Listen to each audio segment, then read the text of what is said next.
You might find yourself having extra energy today, not just because the full moon is happening tomorrow, but because Mars is changing sign. Let me explain. My name is Sarah. I'm SRB Stars on all the things. If you'd like to learn how to work with me, pause to read. So Mars in our charts is one of the personal planets, and he shows us our drive, our determination, our anger, and how we process it. In my birth chart basics class, I help you discover what your Mars in your chart looks like. And if that kind of thing interests you and you want to understand when people like me talk about these things, go check out the course. It's on sale. It's in the tree of links in my bio.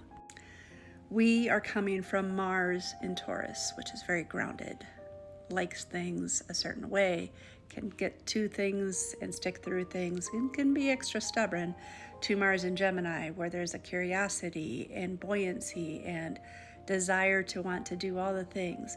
It's speak first, think later kind of movement, and we get to have this collectively. Now, if you were born with Mars in Gemini like myself, maybe when you were a kid, you expressed your anger by yelling, asking for a friend. Because Gemini is an air sign, if your Mars is in a water sign, it will have a different feel as in earth and in fire.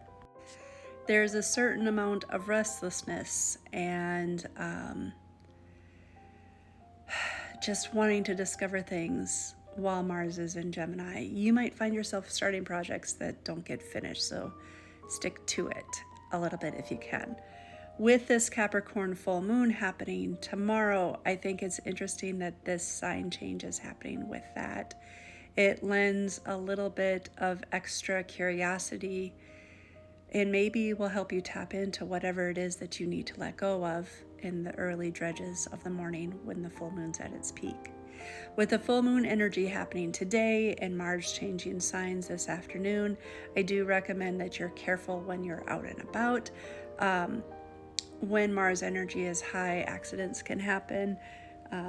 You can say or do things that maybe you don't mean, but when he moves into Gemini, maybe you could talk your way out of it too, because he is very charismatic in that sign.